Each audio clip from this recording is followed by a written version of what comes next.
உச்சநீதிமன்ற நீதிபதிகளாக ஆர் மகாதேவன் மற்றும் என் கோட்டீஸ்வர் சிங் நியமிக்கப்பட்டுள்ளனர்.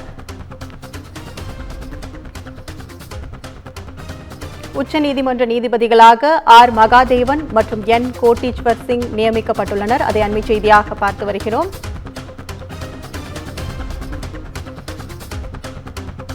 உச்சநீதிமன்ற நீதிபதிகளாக ஆர் மகாதேவன் மற்றும் என் கோட்டீஸ்வர் சிங் நியமிக்கப்பட்டுள்ளனர். கொலிஜியம் பரிந்துரையை ஏற்று குடியரசுத் தலைவர் திரௌபதி முர்மு உத்தரவு பிறப்பித்துள்ளார். அதை அண்மை செய்தியாக பார்த்து வருகிறோம்.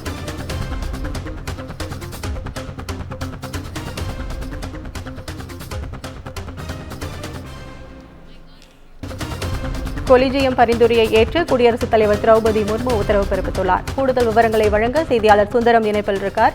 வணக்கம் சுந்தரம், இது குறித்த கூடுதல் விவரங்களை பதிவு பண்ணுங்க. கண்டிப்பாக கரம். அதாவது உச்சநீதிமன்ற நீதிபதிகளாக சென்னை வருகின்ற பொறுப்பு தலைமை நீதிபதியாக இருக்கக்கூடிய மகாதேவன் மற்றும் ஜம்மு காஷ்மீர் நீதிமன்ற நீதிபதியாக இருக்கக்கூடிய என் கோட்டீஸ்வர் சிங் ஆகிய இருவருமே உச்சநீதிமன்ற நீதிபதிகளாக இன்று நியமனம் செய்யப்பட்டுள்ளனர். கொலிஜியம் பரிந்துரை எடுத்து இந்த பொறுப்பை குடியரசுத் தலைவர் உத்தரவை பிறப்பித்துள்ளார். அதாவது ஜம்மு காஷ்மீர் உயர்நீதிமன்ற தலைமை நீதிபதி என் கோட்டீஸ்வர் சிங் மற்றும் சென்னை உயர்நீதிமன்ற பொறுப்பு தலைமை நீதிபதியாக இருக்கக்கூடிய ஆர் மகாதேவன் ஆகியோரின் பெயர்களை கொலிஜியம் ஏற்கனவே பரிந்துரை செய்தது.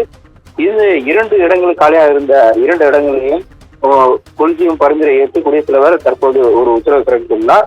ஏற்கனவே சென்னை உயர்நீதிமன்ற நீதிபதியாக தற்போது பொறுப்பு தலைமையாக இருக்கக்கூடிய ஆர் மகாதேவன் உச்சநீதிமன்ற நீதிபதியாக நியமனம் செய்து கொலிஜியம் கடந்த வியாழக்கிழமை உத்தரவு பிறப்பித்திருந்தது. அதே போல ஜம்மு காஷ்மீர் தலைமை நீதிபதியாக இருக்கக்கூடிய கோட்டீஸ்வர் சிங்கை உச்சநீதிமன்ற நீதிபதியாக நியமிக்க கொலிஜியம் ஏற்கனவே கடந்த வியாழக்கிழமை இந்த இருவரையும் கடந்த வியாழக்கிழமை பரிந்துரை செய்திருந்தது. காலியாக உள்ள 2 இடங்களுக்கும் கொலிஜியம் இந்த பரிந்துரையை எடுத்து இன்று குடியரசுத் தலைவர் இந்த உத்தரவை பிறப்பித்துள்ளார். இதனையடுத்து உச்சநீதிமன்றத்தில் உள்ள 2 இடங்கள் நிறுவப்பட்டு தற்போது உச்சநீதிமன்ற நீதிபதி எண்ணிக்கை 34 உயர இருக்கிறது.